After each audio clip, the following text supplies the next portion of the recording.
केला। खूप मोठ्या प्रमाणात ती मागणी होत होती, काही आंदोलन देखील झाले। पण राज्य सरकारने पहिल्या दिवशीपासून सांगितलं होतं की आम्ही निश्चितपणे कर्जमाफीच्या बाजूचे आहोत, ती केवळ कधी केली पाहिजे याबद्दलची आमची काही मतं आहेत। आणि आज ज्यावेळेस आपण पॉझिटिव्ह ग्रोथमध्ये आलो, 12.5% पॉझिटिव्ह ग्रोथ झाली, त्यावेळी आपण कर्जमाफीचा निर्णय घेतला।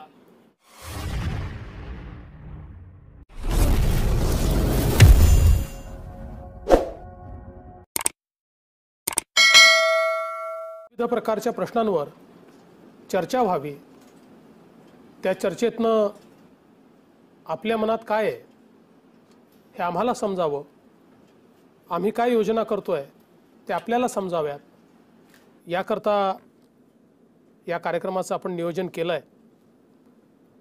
महाराष्ट्रामध्ये 45 ते 50% लोक हे शेतीच्या क्षेत्रामध्ये, कृषीच्या क्षेत्रामध्ये कार्यरत आहेत आणि तिथनं रोजगार प्राप्त करतात। कृषीच्या कर्जाची रचना आपण अशा प्रकारे केली आहे की त्याच्यामध्ये इंटरेस्ट सबवेन्शन आहे आणि सामान्य शेतकऱ्याला सावकाराकडे जावं लागू नये।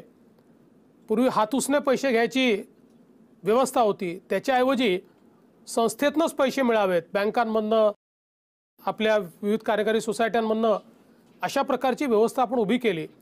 पण या व्यवस्थेच्या जे बाहेर गेले त्यांना सावकाराकडे जाणं किंवा आपल्या जमिनी गहाण टाकणं अशा प्रकारचेच पर्याय उरल्यामुळे आपण राज्य सरकारच्या वतीनं हा निर्णय केला। खूप मोठ्या प्रमाणात ती मागणी होत होती, काही आंदोलन देखील झाले।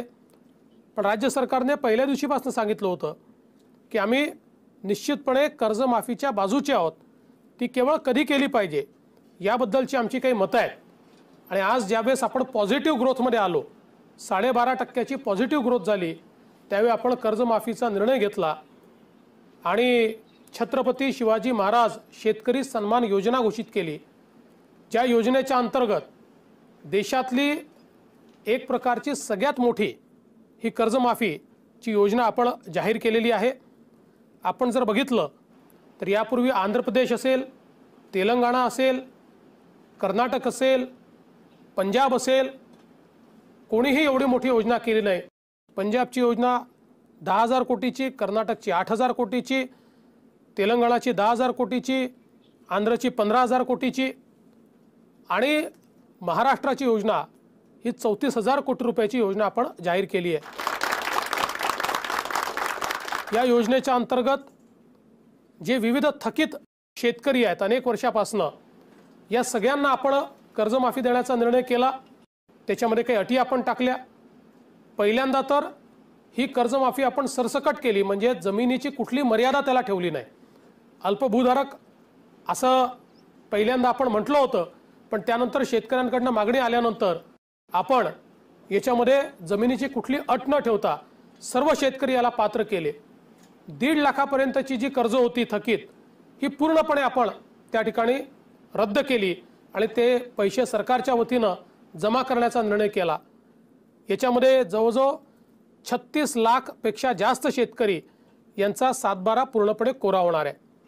त्या व्यतिरिक्त अजून जवळजवळ 5 लाख शेतकरी असे आहेत, त्यातले 3 लाख तर असे शेतकरी आहेत की ज्यांनी 10,000 रुपये, 20,000 रुपये, 30,000 रुपये भरले, तरीही 1.5 लाख रुपये सरकारचे मिळून त्यांचा 7/12 पूर्ण कोरा होणार आहे। आणि 5-5.5 लाख शेतकरी असे आहेत की ज्यांना फार जास्त पैसे भरावे लागणार नाहीत आणि या 1.5 लाख रुपयामुळे वन टाइम सेटलमेंटच्या माध्यमातून त्यांचाही 7/12 कोरा होणार आहे। जवळजवळ 1.5 लाख शेतकरी असे आहेत की ज्यांचं कर्ज हे फार मोठं आहे आणि त्यांना देखील 1.5 लाखाचा फायदा आम्ही निश्चित देणार आहोत, पण त्यांना उर्वरित कर्जाची तजवीज ही करावी लागेल। आणि या माध्यमातून 40 लाखपेक्षा जास्त शेतकऱ्यांना थेट या योजनेचा फायदा घेऊन आपलं 7/12 कोरा करता येईल। त्यानंतर ज्यांनी आपल्या कर्जाचं पुनर्गठन केलं आहे त्यांना देखील याच्यामध्ये आपण धरलेलं आहे, पण काही पुनर्गठित आणि चालू कर्ज नियमित भरणारे आहेत त्यांच्याकरता देखील आपण थोडी वेगळी योजना तयार केलेली आहे। आणि यासोबत जे दरवर्षी नित्य नियमाने कर्ज भरतात अशा प्रकारच्या शेतकऱ्यांचा देखील आपण विचार केला आहे।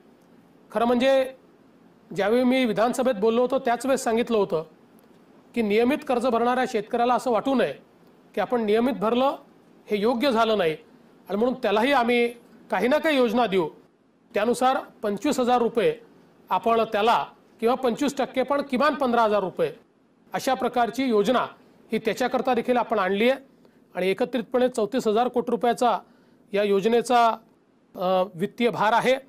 आणि मला हे सांगताना आनंद वाटतो की गेल्या 2 वर्षांमध्ये आणि पुढच्या 3 वर्षांमध्ये जो पैसा आम्ही शेती क्षेत्रावर खर्च करणार आहोत हा माझा दावा आहे की गेल्या 50 वर्षात कधीही एवढा पैसा शेतीच्या क्षेत्रावर कुठल्याही सरकारने खर्च केलेला नाही। तो आम्ही निश्चित खर्च करू आणि शेतीचं क्षेत्र अधिक सस्टेनेबल कसं होईल हा प्रयत्न आम्ही करू। आज या निमित्तानेच ही कर्जमाफी घोषित झाल्यानंतर खूप शंका कुशंका लोकांच्या मनामध्ये आहेत, त्या साहजिक देखील आहेत आणि म्हणून आम्ही हा निर्णय केला की आपण या शंकांचं समाधान करण्याचा प्रयत्न या कार्यक्रमाच्या माध्यमातून करू। आता पेरण्या सुरू झाल्या आहेत, जवळजवळ 35 ते 40% पेरण्या झाल्या आहेत। काही ठिकाणी आम्ही लोकांना SMS पाठवले आहेत की पेरण्या थोडा उशिरा करा, ज्या ठिकाणी पावसाचा खंड पडेल अशा प्रकारची भीती आहे। त्यामुळे माझी विनंती आहे की आमचे SMS हे शेतकऱ्यांना जात आहेत आणि त्या SMSचा थोडासा अध्ययन करून त्याच्यानुसार जर कारवाई केली तर दुबार पेरणीची वेळ येणार नाही। IMD विभागानं चांगला पाऊस पडेल असं सांगितलं आहे, पण अनेक वेळा सुरुवातीला चांगला पडतो, नंतर खंड पडतो, मग चांगला पडतो। या खंड ज्या काळात पडतो त्या काळामध्ये पिकांना जरा अडचणी तयार होतात। त्यामुळे जी काही आमची ॲडवायझरी येते आहे त्याचा नीट उपयोग हा शेतकऱ्यांनी करावा ही मी विनंती करतो। नमस्कार, माहिती व जनसंपर्क महासंचालनालय निर्मित आपल्या सगळ्यांचं स्वागत करतो। नुकतीच आषाढी एकादशी आपण साजरी केली। आपल्या लाडक्या पांडुरंगाचं दर्शन घेऊन लाखो वारकरी गावाकडे परतले आहेत। पांडुरंगाचा आशीर्वाद घेऊन खरीपाच्या पेरणीला शेतकऱ्यांनी सुरुवात केली। पावसाने सुरुवात चांगली केली असली तरीही बळीराजा सुखावेल अशा दमदार पावसाची प्रतीक्षा आहे। पंढरीतल्या पांडुरंगाला मुख्यमंत्र्यांनी शेतकरी राजा कर्जमुक्त होऊ दे अशी विनवणी केली। वारकरी पंढरीच्या वाटेवर असताना 24 जून 2017 रोजी राज्यातल्या 1,36,00,000 शेतकऱ्यांना सुखावणारा निर्णय मुख्यमंत्री देवेंद्र फडणवीस यांनी घेतला। शेतकऱ्यांना 34,000 कोटी रुपयांची ऐतिहासिक कर्जमाफी जाहीर करून मुख्यमंत्र्यांनी संकटात सापडलेल्या शेतकरी राजाला सावरण्याचं आणि उभं करण्याचं काम केलं। कर्जमाफीच्या निर्णयाचं स्वागत करतानाच त्या संदर्भात अनेक प्रश्न असणं स्वाभाविक आहे। ईमेलवरून, मोबाईल SMS वरून, दूरध्वनीवरून अनेक प्रश्न आले। शेतकऱ्यांच्या मनात निर्माण होणाऱ्या प्रश्नांना आणि शंका कुशंकांना सविस्तर उत्तर देण्यासाठी राज्याचे मुख्यमंत्री देवेंद्र फडणवीस स्टुडिओत उपस्थित झाले। त्यांना पहिला प्रश्न विचारला बीड जिल्ह्यातून श्री विजय जाधव यांनी मेसेजद्वारे विचारला आहे। तर त्यांचा प्रश्न आहे, ऐतिहासिक कर्जमाफी करून आपण शेतकऱ्यांचं दुःख जाणलंय।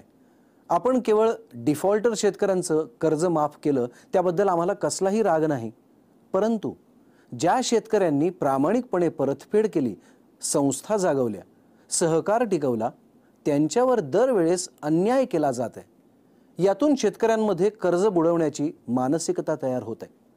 तरी आपण नियमित कर्ज भरणाऱ्यांना न्याय मिळवून द्याल ही अपेक्षा आहे। यावर मुख्यमंत्र्यांचं काय म्हणणं आहे ते आपण पाहूया। नियमित कर्ज भरणारे जे आहेत त्यांचं मी खरोखर अभिनंदन करतो। याचं कारण ही जी काही आपली व्यवस्था आहे ती व्यवस्था त्यांच्यामुळे निश्चितपणे टिकलेली आहे आणि म्हणूनच पहिल्यांदा आपण यावेळेस हा निर्णय केला की जे नियमित भरणारे आहेत त्यांनाही मदत केली पाहिजे। आता काही लोक असं नक्की म्हणू शकतात की ही मदत कमी आहे, आम्हाला अधिक पाहिजे आहे। काही लोकांनी मागणी केली 25 च्या ऐवजी 50 करा, काहींनी केली 40 करा, काहींनी केली 60 करा।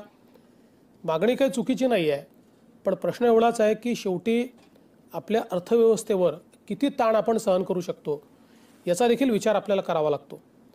आणि अधिकचा ताण जर आपण टाकला तर शेती क्षेत्रातली गुंतवणूक ही जर बंद झाली तर नव्याने लोक कर्जबाजारी होण्याची एक मोठी शक्यता तयार होते। आणि म्हणून आम्ही आज 25,000 रुपये किंवा 25% पण किमान 15,000 एवढी मदत करण्याचा निर्णय या ठिकाणी घेतलेला आहे। पण भविष्यात हे जे काही नियमित कर्ज भरणारे शेतकरी आहेत यांना